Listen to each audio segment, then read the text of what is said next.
From Washington, D.C. to your tap, water is often in the news. And there's a new book titled Water from National Geographic Kids. Welcome back to Techstination. I'm Fred Fishkin. Joining us is Sandra Postel, the director of the Independent Global Water Policy Project. Hi, Sandra.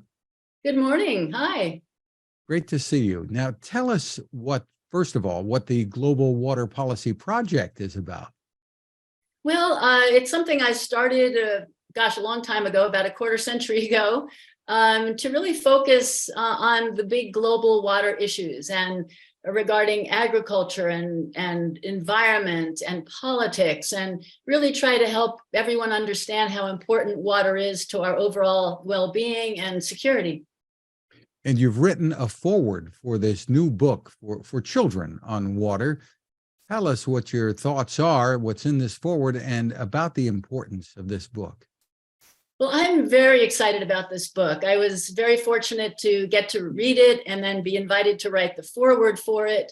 And I think reaching kids at this age is just such an important thing to do. And the book is educational, it's fun, it's inspirational.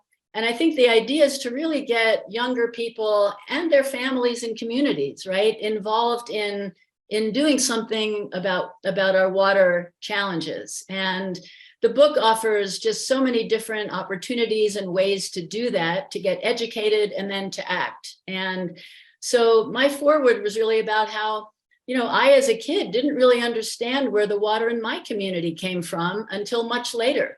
The water comes out of the tap, and we're lucky that it does.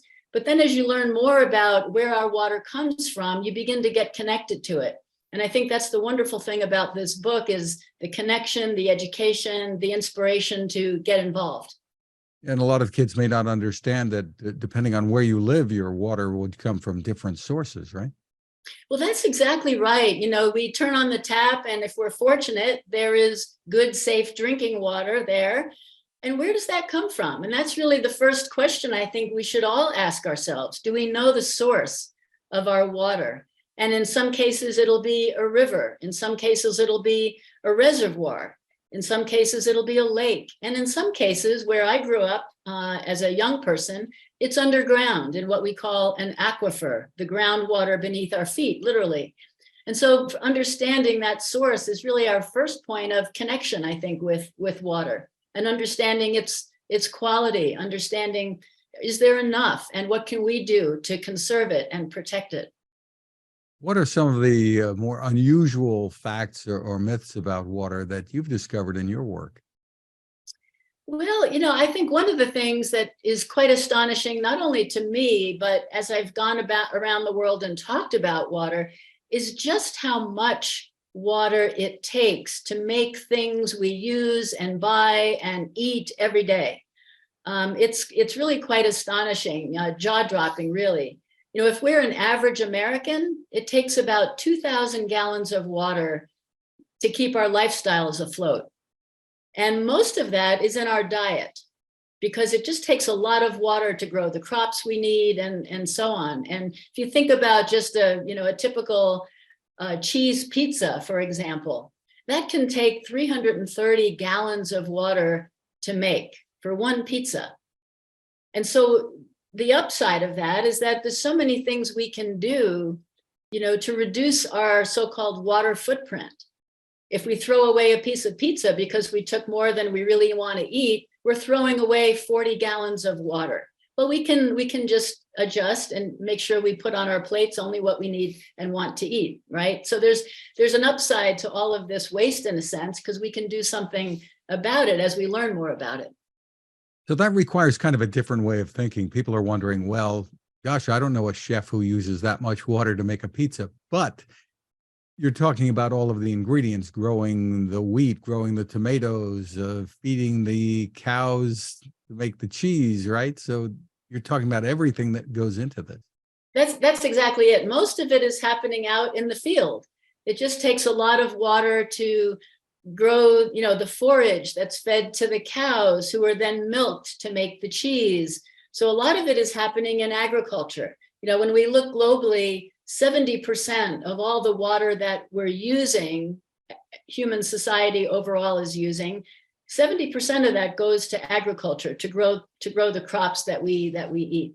And so that's a big area we can conserve, but we can also do a lot, at home. The very simple task of turning off the faucet when we're brushing our teeth, simplest thing we can do to conserve, and it can save 2 to 3 gallons of water if we just turn off the tap when we're brushing our teeth. So starting simple and then learning more and being able to conserve in more creative ways is really a great way to go about it, I think.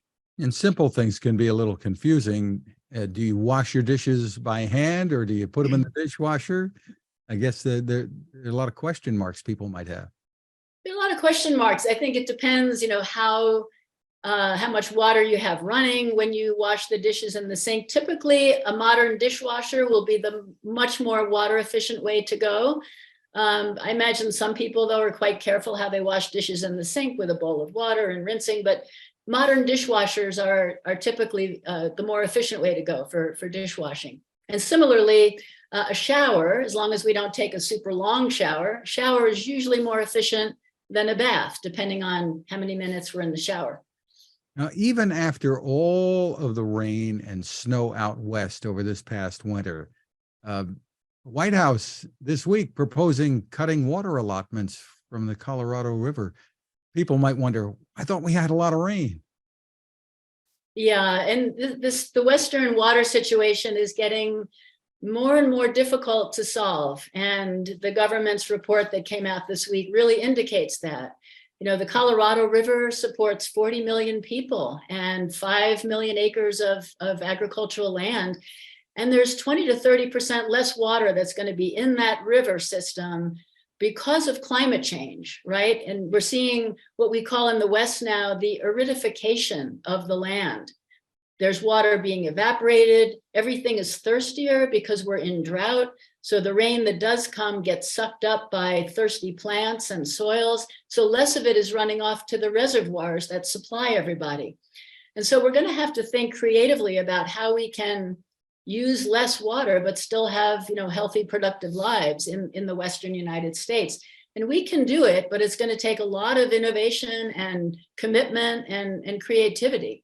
I think there's going to have to be a lot of cooperation among the states to figure out how to equitably deal with this situation of less water.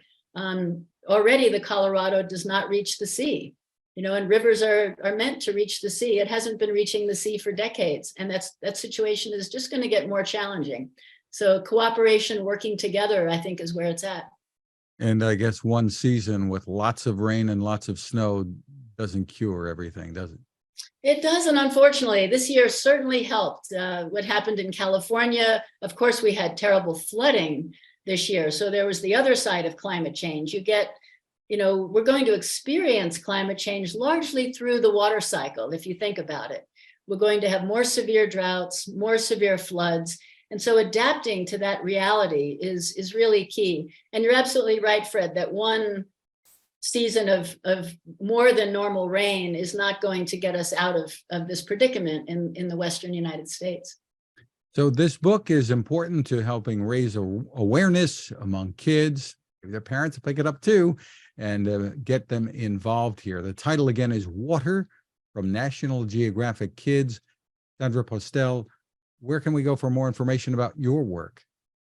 Well, I have a website, globalwaterpolicy.org. So there's more information there about my work. And of course, the Nat Geo book is available anywhere, your local bookstore, online, a Nat Geo website. So there's lots of resources out there. And I really hope this conversation and the book inspires a lot more people to get involved, because it really is an all hands on deck moment.